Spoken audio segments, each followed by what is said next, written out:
Hello everyone, कैसे हैं आप सब और क्या हाल समाचार हैं आपके। देखिए, आज हम बात करने वाले हैं टाटा मोटर्स के सबसे बड़े बदलाव की, डीमर्जर की, दो कंपनियों की नई लिस्टिंग की, 12% वैल्यू अनलॉक की और साथ ही साथ सेंसेक्स से बाहर होने की बड़ी खबर की।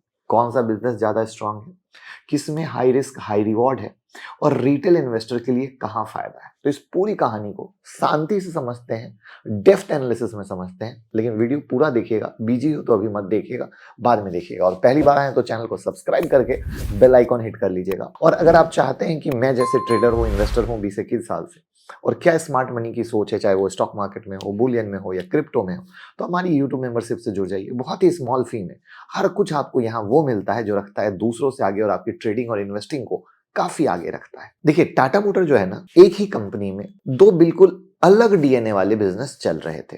कहोगे कैसे? तो एक था कमर्शियल व्हीकल का, एक था पैसेंजर व्हीकल का। कमर्शियल व्हीकल में ट्रक, बस, कंस्ट्रक्शन व्हीकल, और पैसेंजर व्हीकल में आ जाता था इनका car, SUV, electric vehicle, Jaguar, land rover. दोनों की growth strategy, margin, risk, customer base सब अलग, कोई मैच तो था ही नहीं। तो एक ही बैलेंस शीट में दोनों को लेकर चलना क्या था? गलत था। इसलिए टाटा मोटर ने डिसीजन लिया कि 1 अक्टूबर 2025 से टाटा मोटर दो अलग कंपनी होगी। टाटा मोटर कमर्शियल व्हीकल टीएमसीवी और Tata motor passenger and JLR, तो टीएमपीवी। अब दोनों कंपनियां अलग मैनेजमेंट, अलग स्ट्रेटजी, अलग वैल्यूएशन मोड के साथ चलेंगी। अब ये स्टेप क्या हुआ? एक वैल्यू अनलॉकिंग का, मतलब टेक्स्ट बुक एग्जांपल आप समझ लो, जो जिंदगी भर लोगों को याद रहेगा। लिख के ले लेना। तो अब सबसे इंपॉर्टेंट बात, दोनों कंपनी किस वैल्यूएशन पर लिस्ट हुई? तो कमर्शियल व्हीकल बिजनेस अलग होने के समय उनकी एस्टिमेटेड वैल्यू थी 260 रुपए पर शेयर। लिस्टिंग हुई 335 पर, यानी 28% प्रीमियम पर। ये सीवी बिजनेस की स्टेबिलिटी और ब्रांड ट्रस्ट दिखाता है। और जिस समय मैं वीडियो शूट कर रहा हूं, उस समय का करंट प्राइस 323 रुपए का है। दोनों भाव इसलिए बता दिए कि बाद में लोग कंफ्यूज ना हो। अब जब हम पैसेंजर व्हीकल की बात करते हैं, तो एक्सपेक्टेड लिस्टिंग वैल्यू थी 400 से 407 रुपए पर शेयर। एक्चुअल लिस्टिंग भी इसी जोन में रही। जिस समय मैं वीडियो शूट कर रहा हूं, इसका प्राइस 361 का है। दोनों की कंबाइंड वैल्यू मिला दे तो पहले से 12% अधिक। तो यानी जो लोग टाटा मोटर होल्ड कर रहे थे, उन्हें कंबाइंड वैल्यूएशन में सीधा 12% का बोनस फायदा मिला। अब यहां पर इसका अर्थ क्या हुआ? डीमर्जर ने वैल्यू को डिस्ट्रॉय नहीं किया, बल्कि अनलॉक किया।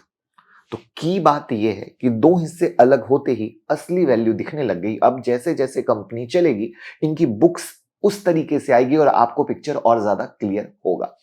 अब कंबाइंड मार्केट कैप कितना है? तो दोनों कंपनियों का कंबाइंड मार्केट कैप जोड़ें तो 2.7 लाख करोड़ प्लस का है।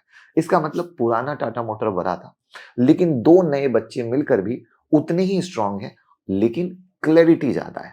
हो सकता है कुछ नए लोगों को ना समझ में आए, बट जैसे जैसे इनके रिजल्ट आप क्लियर देखना शुरू करोगे तो आपकी पिक्चर क्लियर हो जाएगी। अब यहां पर हम कमर्शियल जो इनका व्हीकल है, उनके बिजनेस को समझें, तो ये दशकों से टाटा मोटर का स्टडी इंजन रहा। मतलब हेवी ट्रक में 40% मार्केट शेयर, स्टेबल मार्जिन है, प्रिडिक्टेबल कैश फ्लो है, सरकार प्लस इंफ्रा डिमांड से अपना धीरे धीरे मोहब्बत वाला ऑर्डर आता रहा। टाटा मोटर की सबसे कम रिस्क वाली आर्म में काउंट होती है। तो अब फ्यूचर कहाँ है इनका? फ्यूचर है electric truck, electric bus, CNG bus, urban mobility project. ठीक है, ये बिजनेस ऐसा है जिसे कह सकते हैं low risk, study return, dividend की मोहब्बत, डिविडेंड फ्रेंडली, राइट। तो यानी ये स्लो स्टडी कंपाउंडिंग मशीन धीरे धीरे हौले हौले हौले चलेगा। बट इन्होंने एक कंपनी, विदेशी कंपनी को भी एक्वायर किया है। कौन है कमेंट में लिखिएगा, मैंने पहले बना रखी है। और उसका धंधा कैसे आएगा, तब बनेगा गेम। अब कहोगे आपने नाम नहीं बताया, मैं लास्ट में बताऊंगा। मैं चाहता हूं आप कमेंट में बताएं कि इन्होंने किस विदेशी कंपनी को एक्वायर किया है। अब हम आते हैं पैसेंजर व्हीकल वाले पर, high risk game, high reward game पर। कहोगे कैसा?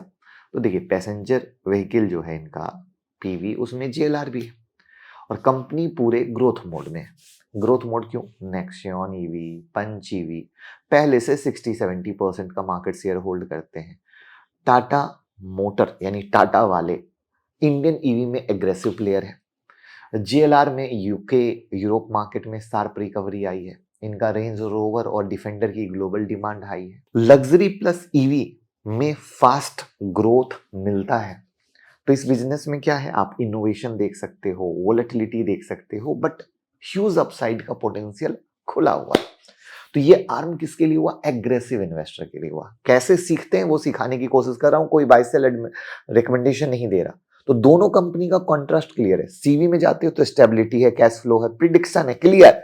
पीवी में जाते हो ग्रोथ है, इनोवेशन है और हाई रिस्क का गेम है। अब सवाल आता है सेंसेक्स से टाटा मोटर बाहर क्यों आ रही है? अब ये बहुत बड़ी मिसअंडरस्टैंडिंग है। बहुत लोगों को लगता है कंपनी की हालत खराब है, बिजनेस खराब हो गया है, ट्रस्ट कम हो गया है। गलत गलत गलत। ये टेक्निकल रूल की वजह से हो रहा है। सेंसेक्स में बने रहने की शर्त होती है कि मार्केट के कैप करीब 2 लाख करोड़ से ऊपर होना चाहिए। डीमर्जर के बाद वैल्यूएशन 2 हिस्सों में बट गई, सीवी का अलग, पीवी प्लस जेएलआर का अलग।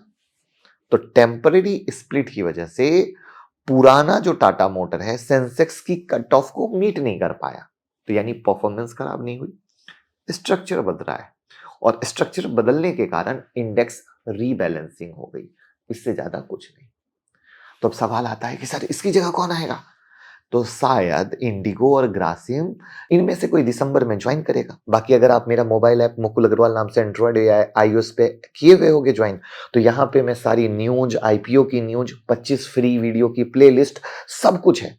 ठीक है, 25 फ्री वीडियो जिससे आप खुद से सीख कर ट्रेड कर सकते हो, आप अपने सवाल को पूछ सकते हो, आईपीओ देख सकते हो। तो आप जरूर डाउनलोड करो और फायदा लो। तो अब इन्वेस्टर के लिए फाइनल टेक अवे क्या है?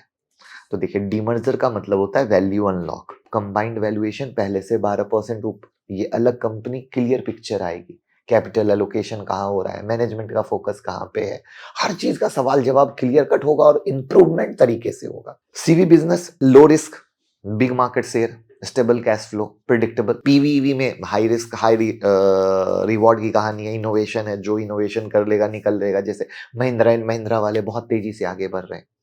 सेंसेक्स से exit, no fundamental risk, 100% technical reason है। और Tata group under N Chandrasekaran super duper focused है, राइट? तो भैया टाटा मोटर ग्रुप एक न्यू एरा में एंट्री कर चुका है। तो ये थी डीमर्जर की पूरी कहानी। वैल्यू अनलॉक कैसे हुई, रिस्क प्रोफाइल कैसे बदला, इन्वेस्टर को कैसे देखना चाहिए। तो आपको वीडियो पसंद आई हो तो आप बताइए आपके हिसाब से कौन सी कंपनी ज्यादा अच्छी है, सीवी या पीवी?